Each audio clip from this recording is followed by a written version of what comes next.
Dun, dun, dun, dun. Okay. Howdy, Joe is the name, and welcome to the Miller House. I'm proud to be a part of this organization. I'm sitting or standing in for the ailing Sue this morning. I'm here to introduce our speaker, which is kind of ludicrous, really, because everybody already knows who he is. So I asked him for a quote, and he said, "I'm here to talk, and if you're here to listen, we'll all be just fine." So, leaving on a high note, Mr. Dave Knowles.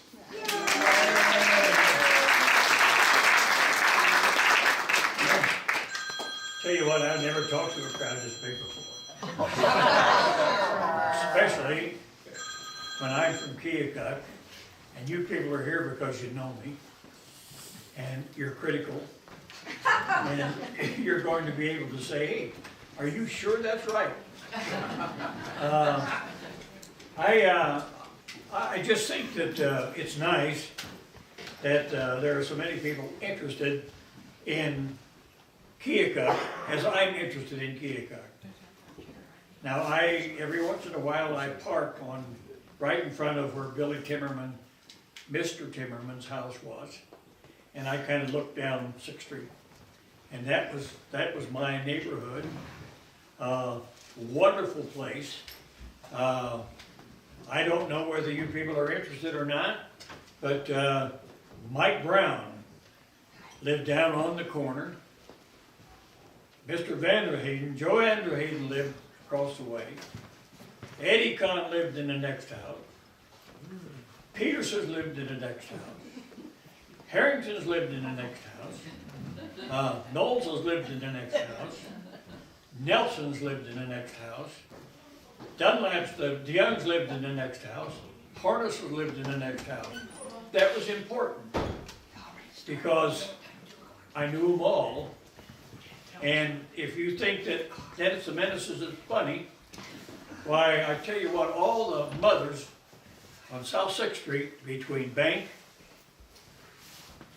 Exchange Street, didn't think it was funny at all.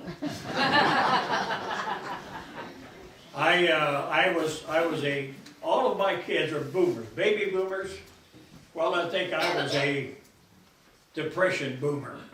That's what I was. I was born in 1925.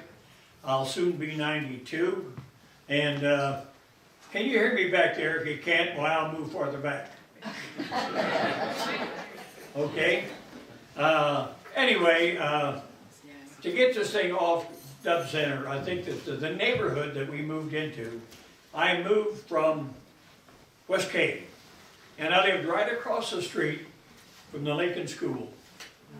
And it was wonderful because I was all by myself. I had 2 sisters and they were in school, so they went to school. And so I would go across there and I'd be on the playground with everybody else. And this lady would come out and she would tell me to get off the playground. And so I'd get off the playground and go home. And then when nobody was there, I would go over and I felt like, well, I had pretty well set up. And my sister came over and said, "Mom wants you to come over for dinner." And I said, "I'm not going." She says, "I'm going to tell Mom, and she's going to be upset." I said, "No, she loves me and she's not going to do anything to me." So this lady that told me to get off the yard came out of the building and she came over and she grabbed me by the hand. I was 3 years old, okay? And I got spanked by a principal when I was 3 years old. So you can understand what happened to me the rest of the 12 years. And she says, "Your mother wants you, and I don't want you. Get on out of here." So that's the way it was.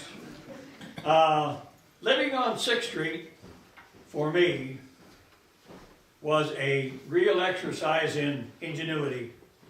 You had to be pretty sharp if you were going to make any money. I had an old reel type lawnmower, and the only time that I would get a job is when somebody had a big old yard that grass was tough, and you'd have to take scissors and cut alongside the sidewalk and push that thing. And that was Mr. and Mrs. Timmerman. And the only job I got was Mr. Timmerman's place. And Mrs. Timmerman would keep her eye on me. And I did the best I could, and I'm not sure she thought it was fine, but anyway, that's what. People of notoriety who lived on South 6th Street, the Kadashes. The Kadashes lived down on Exchange, they're right on 6th and Exchange, right on the corner. And Mr. Kadash, I think it was Frank or Fred, had a drugstore, wholesale drugs, retail drugs, and then he went into work with Wilkinson, and he had about 7 or 8 kids, and Ed Kadash, if any of you are old enough to remember Ed Kadash, I bought my first pair of football shoes from Ed Kadash. They're on 10th and Main, or between 10th and 11th. I think he had sold glass and sold odds and ends, but anyway, he also sold football shoes. Then on up the street was Mr. Timmerman. Mr. Timmerman lived a big, huge house, and a wonderful house, full of antiques, and she was a very prim lady, and Mr. Timmerman's mother was a noted American actress in the early 1800s. Billy Timmerman's wife was an excellent musician in the middle 1800s. So they were pretty classy people, and I enjoyed talking to them and liked them very much. But I was always suspect because I was who I am. And anyway, but every Friday the Timmermans would come out, and they would dressed in hunting clothes. The English style, if you remember, the kind of boot pant, and they'd have boots, and then they had a coat, and then they had what's it, John Brown jacket? Is that what the old soldiers used to wear, the John Brown jacket? And they would get in their car, big nice car, and they would go out to their cabin on the river,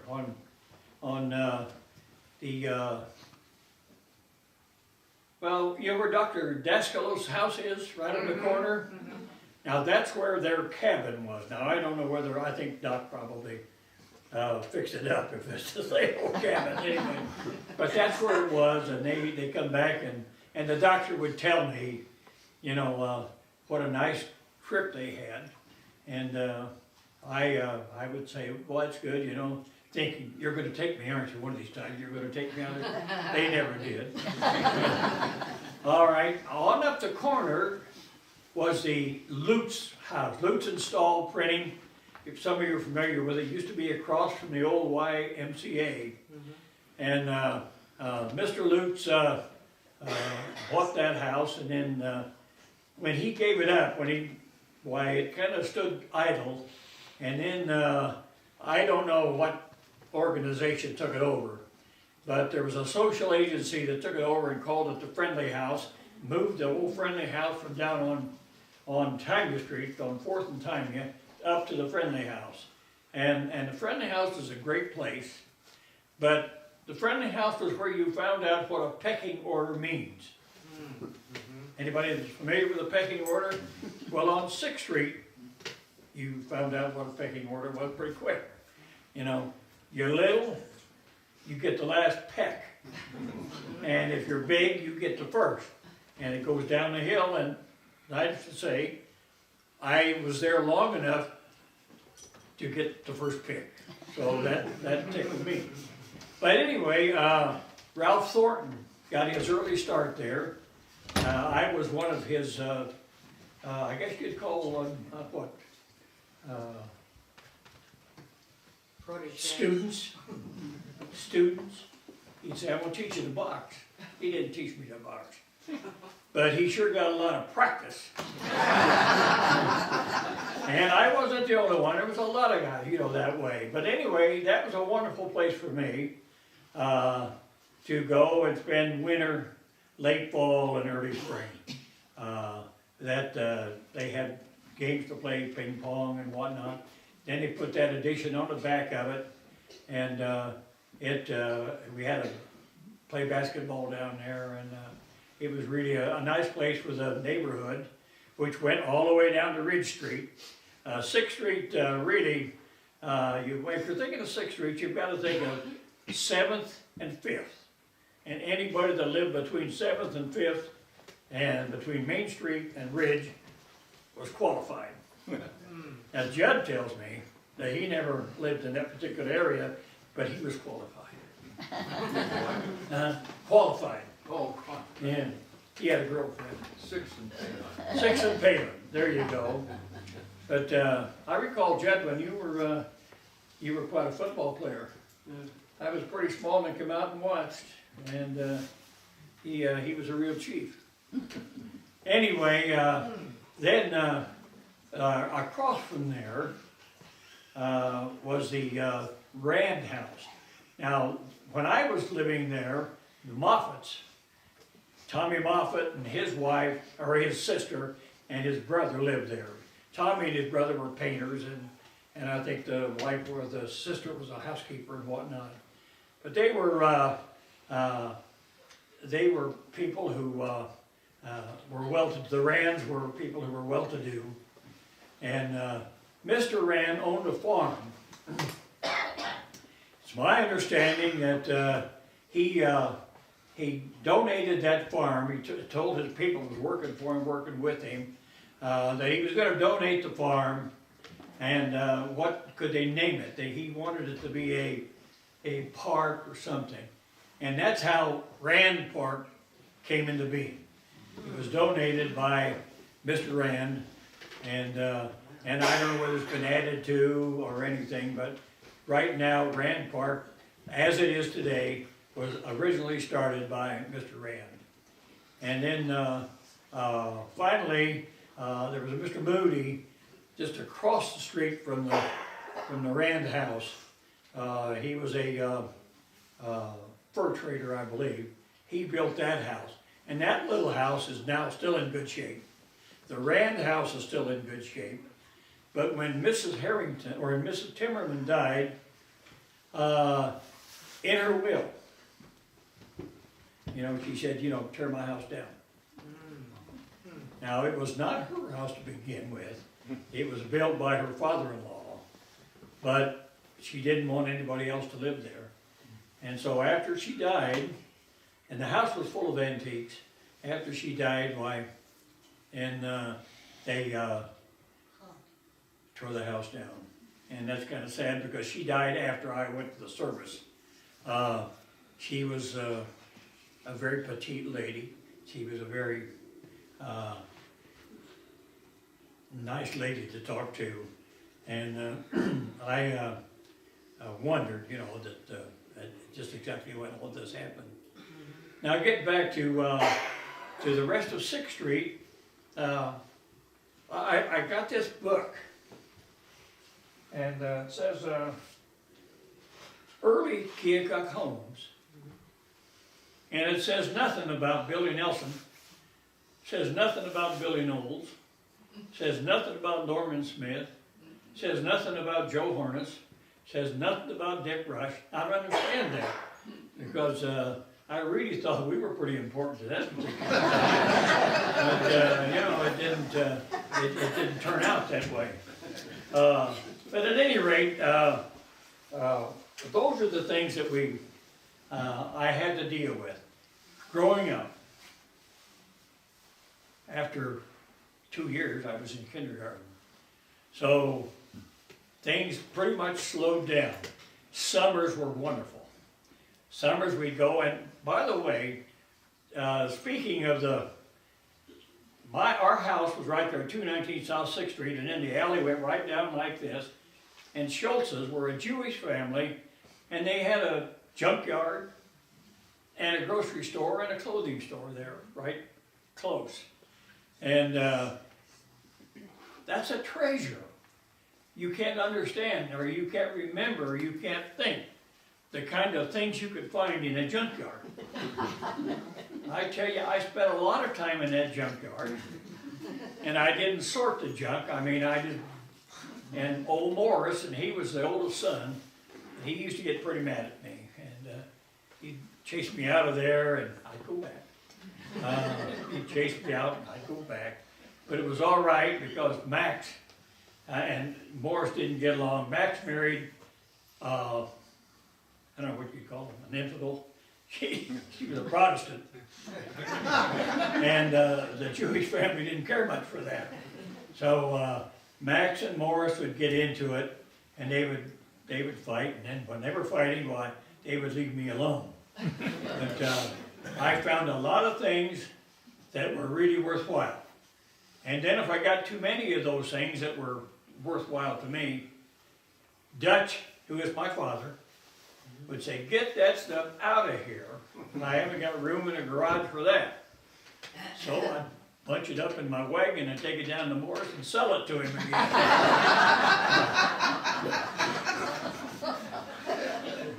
I tell you what, those were Depression days, and you couldn't, you just couldn't throw that stuff away. Anyway, we had a little Chinese boy that was in the neighborhood. Mike Dunn's grandma raised him, pretty much, I guess. They had a laundry there on South 5th, and Bing Toy went to the Catholic school, and by the way, I went to the Wells Carey School, and probably I spent a lot of time fighting with those kids from St. Vincent's. It just seemed like the thing to do. It's all right for you Catholics, I married a Catholic. But anyway, those were I remember the Gradell boys. They were Chewy and Butch, and we used to, but you had to watch out because if both of them were together, you had to whip them both. Anyway, the situation there was that we were down in the side yard, and there's a big, where the junkyard was, well, on this place up here on Exchange Street, there was a little house. It had a nice yard, but there was a wall about 6 or 8 feet, bricked up. And Mr. and Mrs. Nichols lived there, and Happy happened to be a patrolman. He was one of the first motorcycle cops I ever saw, but he had a motorcycle, and he, his wife had her kitchen, her laundry out, all these sheets on her clotheslines, and they were all pinned up out there. And we were playing tin can hockey up on the top level. When I'm not going to say Bing Toy did it because I don't want to upset anybody, but I know that I didn't do it. But anyway, we kicked that can, and it went out over those sheets, making these slow rolls, And every time it'd get down, you'd throw a shot of rusty water across those sheets. And so anyway, everybody on 6th Street, including the police, knew Billy Knowles. They didn't know anybody else, but they knew Billy Knowles. So Barney Kahn and Billy Brennan, they were both good Irish cops, and they lived down on between Ridge or down there in some place, and they'd walk up over the hill and down. The police station was halfway to Blondo Street on 6th Street in the alley. And every day they'd walk down, and every day, I would go over and walk with them down to the railroad tracks, and I'd make conversation with the cops. They didn't want to make conversation with me necessarily, so I kind of forced it on them. And they came and they came up to get us.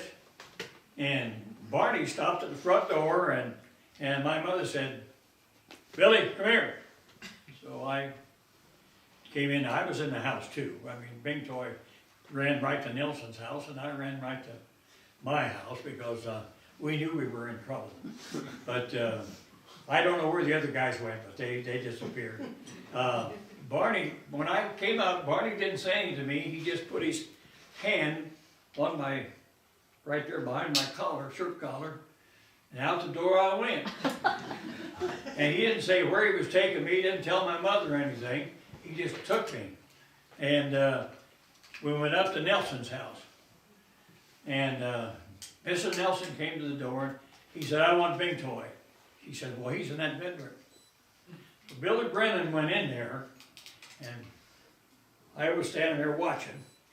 And Big Toy was under the bed, and the bed was in the corner, and he had a hold of that leg of that bed where it was in the corner.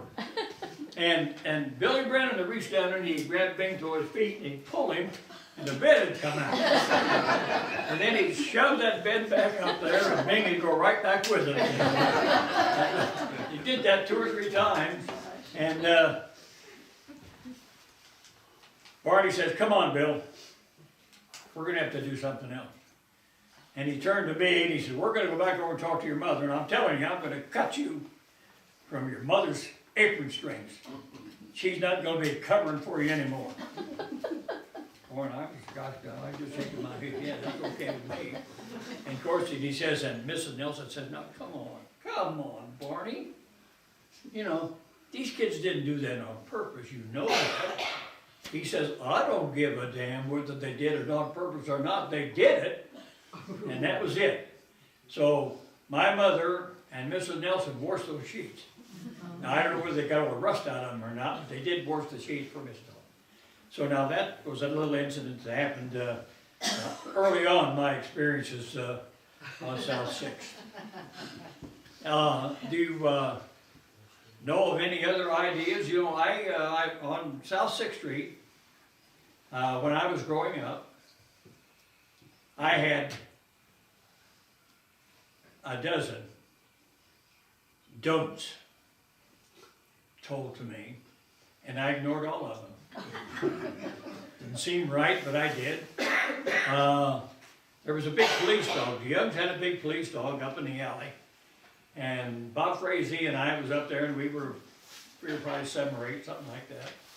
And I didn't like the food that she was feeding us. We had an old rug out across the clothesline, and we were Indians. And I didn't like what she was feeding me, so I took what it was, and Mother and I stuck my hand through the fence to Buddy, that was the dog's name, to, you know, and he took the food, and he bit me all the way through my hand. And so anyway, I went home, needless to say, and told my mother. And my dad came and got me, and he took me up to old Bill Rankin. If you knew old Bill Rankin, he was a fine doctor, but he had a terrible bedside manner. He got one of these little sticks, you know, and he put a lot of cotton on it, and he poured methylate on it, and he started here, and he shoved that thing all the way through. And then he did this, you know, and he said, shut up, that's not hurting you. And I knew it was. But anyway, he took it out, and that was the end of that. So then I was told not to come down Tymia Street from down to Bank, and then turn Bank and go down to Exchange Street because on my sled, because Exchange Street was quite busy and a commercial. I turned anyway, because that was a nice hill too, go all the way down. Well, I went down once too many times, and the Super Oil truck was making a turn down there, and so I hit the back duals, and it's kind of like a ball bat, and he rolled me back up the hill, but he's a nice guy, and he stopped, and he picked me up, and I had a bunch of lacerations in my head. My sled was a mess, and took me up the house, and he said, now, Dutch, he said, you take him to the doctor, and we'll take care of it. Don't worry about it. And he said, we'll give him a new, don't worry about it. And I said, hey, he wrecked my sled. And Dad said, as soon as he goes, I'm going to wreck you. Which he did. consequently, you know, that was my second problem. I don't know when I made the decision that maybe the don'ts make some sense. Yeah. Not too much, but some. So I listened a while and I said, well, you know, maybe not, maybe not. So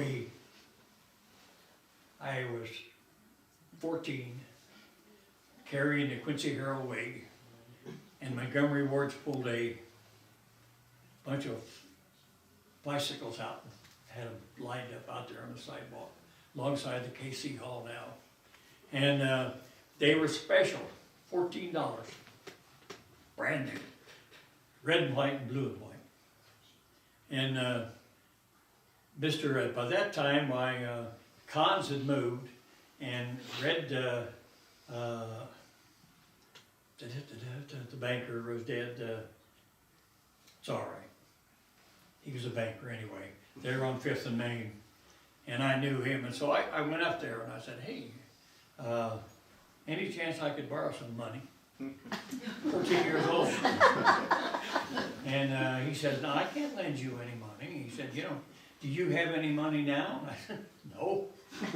And he said, well, you better talk to Ray McCleary, because he can probably, you know, take care of you. And so I went over to Ray's office. He took me over there. And Ray was the president. Ray was a big guy, pretty cool. And he said, how much money you got in your pocket? And I said, 25 cents. And he says, that's not enough. And I said, I know it's not. But he said, how much do you want to borrow? And I said, $14. And he said, how do you propose to pay it? And I said, I'll pay you so much a week. Mm-hmm. He says, how much do you make on your paper route? And I said, $2. He says, will you give me $1 a week until you get this paid off? That's 14 weeks. And I said, yes, I can do that. And he says, okay, we'll do that. So he reaches in his pocket, he gets his billfold out, and he gives me $14. I mean, this was a loan, and he said, you're not going to have to sign anything, you know. We're shaking on this. And I said, okay. So we shook on it, and that's unusual during the Depression. And I took the $14, went down and bought that bicycle, and it was about 11 o'clock. I rode it home, and my dad drove the truck from Street Lumber Company up there for lunch. And he got out and he said, where'd you get that bike? I said, I bought it. Where'd you get the money? I said, I borrowed it from Mr. McCleary. He says, get in the truck. So I got in the truck. Are you people interested in this stuff? Yes, yes. Anyway, we went up to Mr. McCleary, and Dad took me in, and he said, does Ray in? And yeah, everybody knew my dad. I guess my dad knew everybody, I don't know. But anyway, and Ray said, what's the matter, Dutch? And he says, you've got a lot of nerve. And he said, what do you mean? He says, this kid's 14 years old. And he says, you committed him? I said, I didn't commit him. Ray said, I didn't commit him to anything. He came in and he said, I want to buy a bicycle. All I got's a quarter, but if I had $14, I could buy this bike. And he said, I can pay you back $1 a week till it's paid for. That's it. If I came up and wanted to buy a house and said, don't have any money, and give you $1 a week, would you? Ray said, come on now, Dutch, this kid was sincere. He said, he's going to be sincere. So anyway, Dad said, well, you're going to take that bike back and get the money. And Ray says, no, you're not. He said, that money is my money. It's not the bank's money. It's not your money. It's between you and he and I. And when he and I made an agreement, we shook hands on it. That was it. So consequently, I want him to have that bike, and he's going to pay me back. And if he doesn't pay me back, it's my loss. And he says, you're not losing anything. So anyway, we went home, and Dutch talked to me all the way back home. Nice. And, but I got to keep the bike, and I got Ray paid off. And I never went back and borrowed any more money from him, because, you know, well, actually, I didn't have the time. I started working at J.C. Penney's, and then I started working at Kenny's Shoe Store. Then I started working at Johnson Smith's. Then I started working everywhere because needed the money. And we were making progress, I guess, or I was. Except that my dad said, "What are you doing here?" And I said, "I'm saving my money." "What are you going to do?" He said, "I'm going to buy a car." He said, "You're not going to buy a car." I was 16. Or I wasn't 16. You couldn't get a driver's license until you were 16, I think, back then. And I think I was 15 or something. But anyway, I saved his money, and up the alley where Roy Mosley used to live, I don't know who was living there now. But anyway, he was a mail carrier, and he had an old 26 Studebaker, and it was in great shape, and it was black and shiny, and it was all as shiny as it could be. And I said, "You're going to sell that car?" And he said, "Yes." I said, "What do you want for it?" He said, "How much money you got?" And I said, $40. He said, "Sold."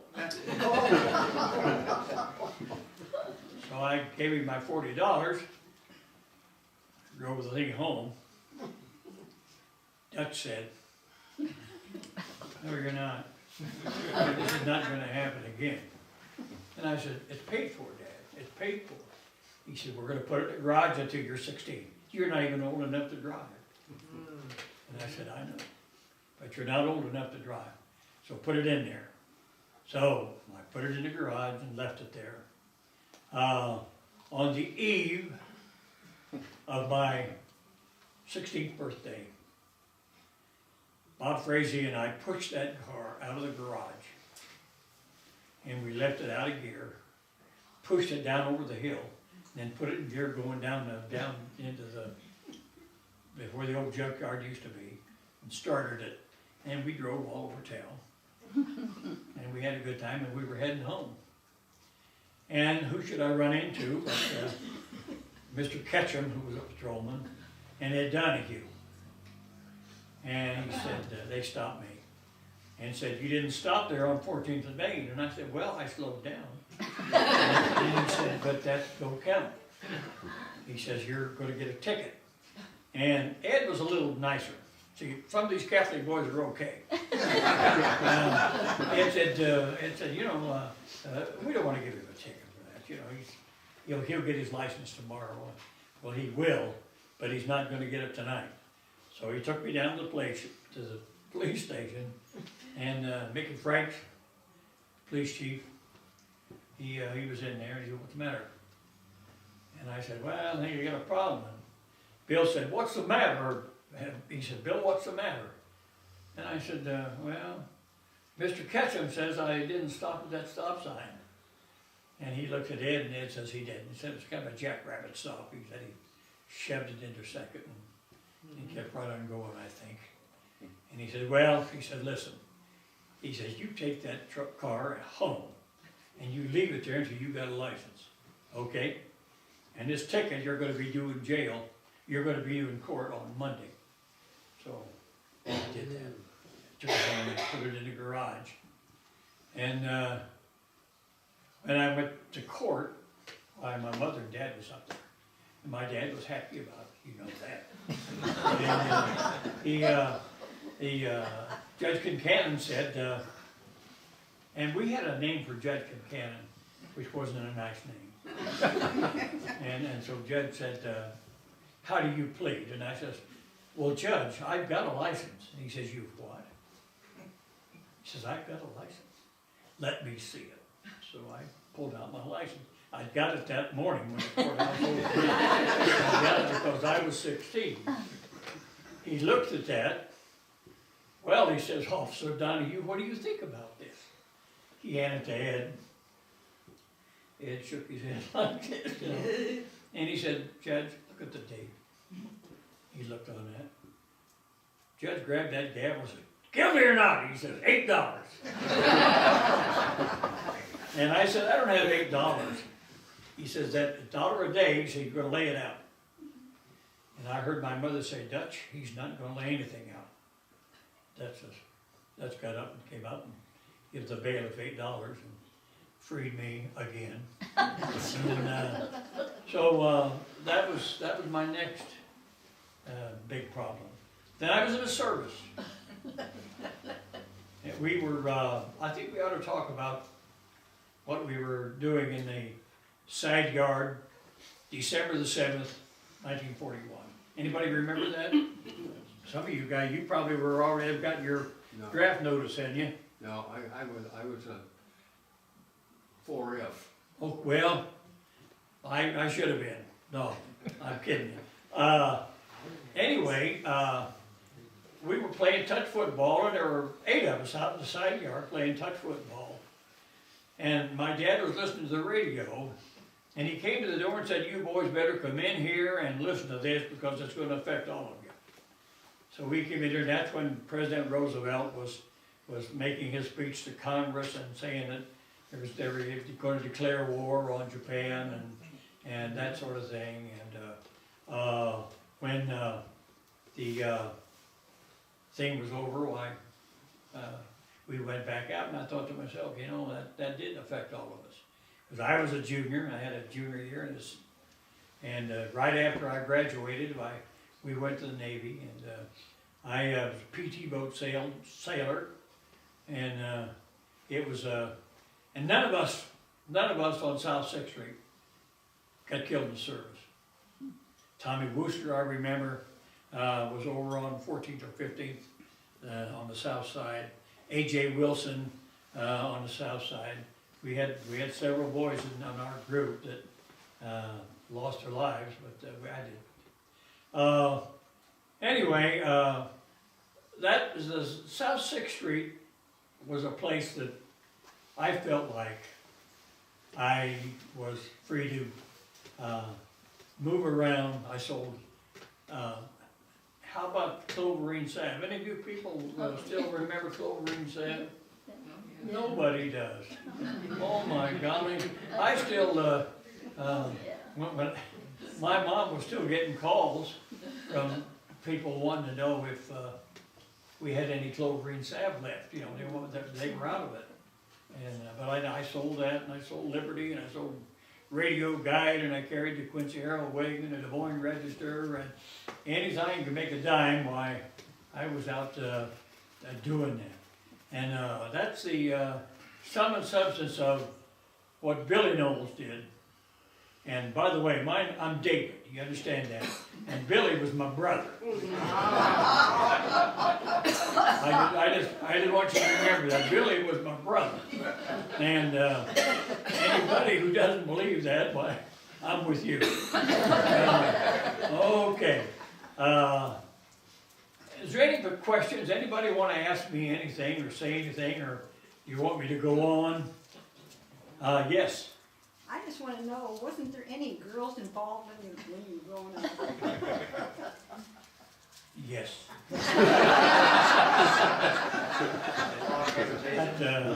I tell you what, the girls were pretty much sheltered.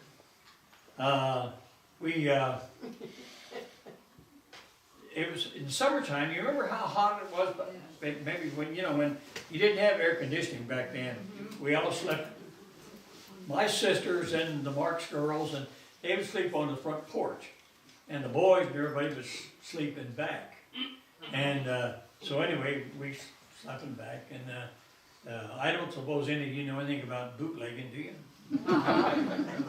Well, there was a couple of fellows whose grandpa made beer, and he said, "Tonight I'm going to go get some beer and bring it up." So they got the beer and they brought it up. And it was nothing we liked. But anyway, you shake it up, boy, and it would just go everywhere. All over the back of my dad's house. All over our blankets and everything. And terrible. So everybody put their blankets over the clothesline, and they went out home so they could get some sleep. And my dad got up and was getting ready to go to work, and he couldn't.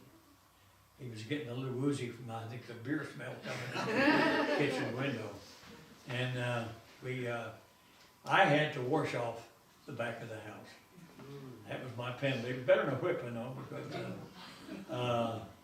the only whipping I got was from Mrs. Helwig. I know that Harry McPhail was my principal at Wells Carey, and he said, "Hey, why don't you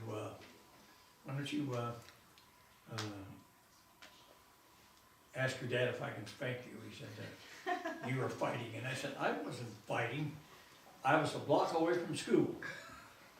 And happened to be, I was fighting with the Vaughn brothers, Jack and Beezer. And so anyway, he said, "Well, that's gonna get it." He said, "I'm gonna call your dad." And he said, because being a block away from school doesn't make any difference. And he called my dad. My dad said, "No." He says, "You may not spank my son." He said, "You may have pity. I don't." He says, "Just call me and tell me what he's done and what he needs."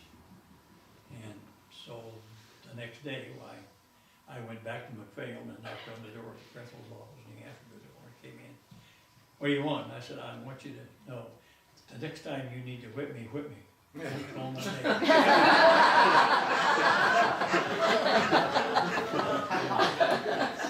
You gotta be prepared.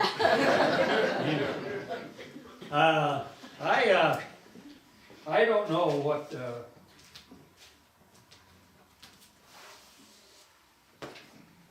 I don't want to talk forever, but,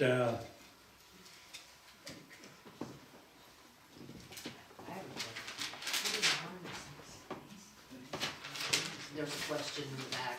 Who are the harnesses? Which harness family was that? that was Ray Harness, Uh-huh. Helen Harness, Margaret Harness married Dick Rush, Francis Harness married George Hosford, Hamilton. Okay. Larry okay. Hosford, you probably knew Sure. Larry. Uh-huh. That was a son.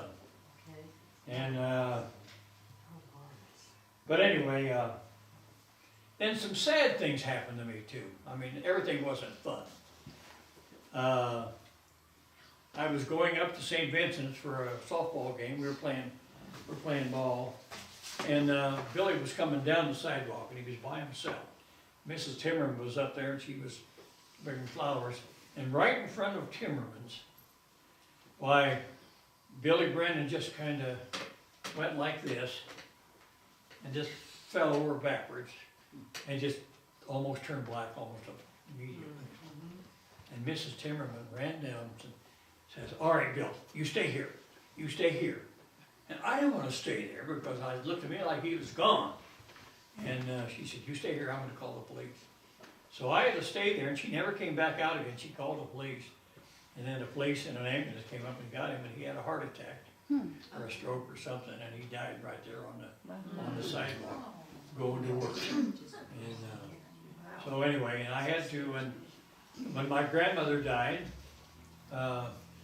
my uncles and my dad stayed up with her all night. How you used to do that, you remember? Does anybody remember how they used to sit up with the, and I insisted that I do that. And I woke up a little bit there in the middle of the night, all my uncles and my dad's asleep, you know, like this, but, so I went back to sleep again. But that was my only, until I got in the service, and then I got in the service, it was a little different. Okay, anything else? I mean, you know, has this been interesting? Yeah.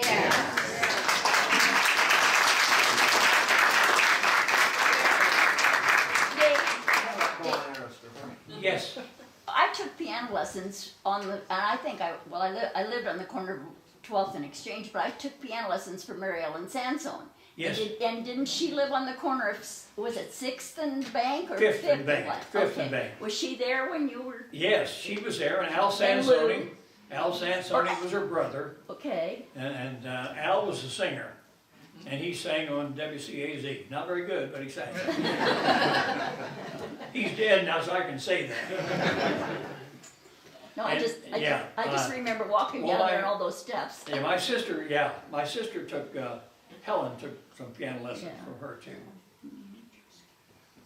I heard you mention Dick Rush, Yes, and he used to talk about South Sixth Street. He was my machine shop foreman.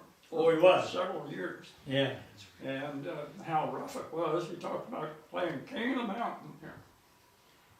Well, we played King of the Mountain, we played Run Sheep Run, we played Duck on Davy, and we played Hot Butter and Blue Beans. Now, those all were, you chose up sides, and you had a captain. And the only way that you could win was capture the members of the other team. And so somebody had to go hide a belt. And they hid the belt, or they hid two belts, depending on what it was. And then they would hide the belt, and they would be off here standing around. And the team that was supposed to check them out to find out where the belt, we'd find the belt, and whoever found the belts would not say anything.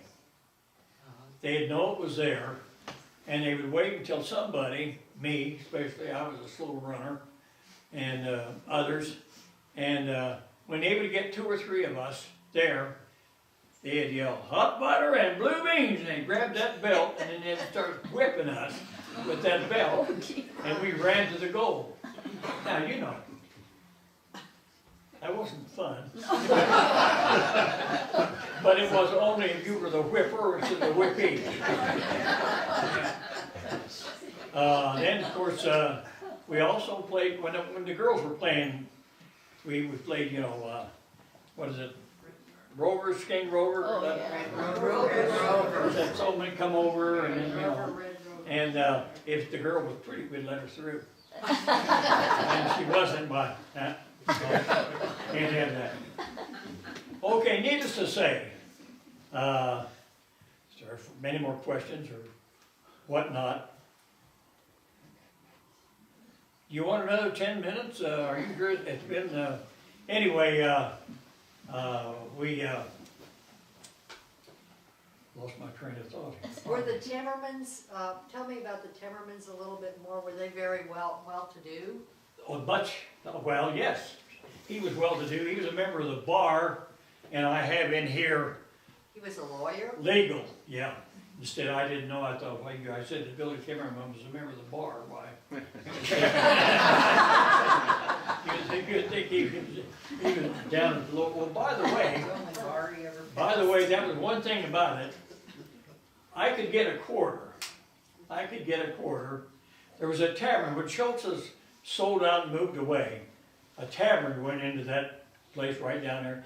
Joe Glasgow and 11 Glasgow boys lived across the alley, and they had a whole baseball team. But that was a tavern there, and for 75 cents, you know, you get them a bucket of beer.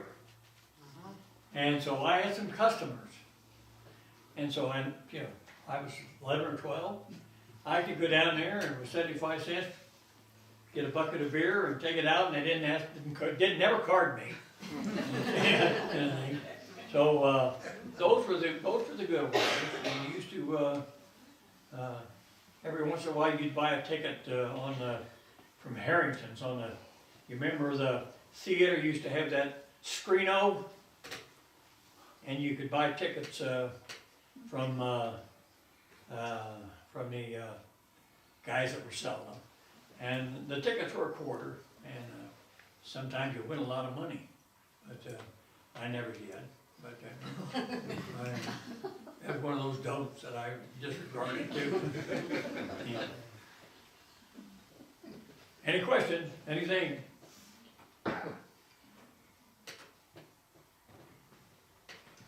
Well, I certainly hope this was by the way, now, all of you here, Sue explained to me when she called me that she was on a very limited budget. Now, I don't know what percentage I get out of that. Total take tonight. But, you know, please give well. Thank you, David.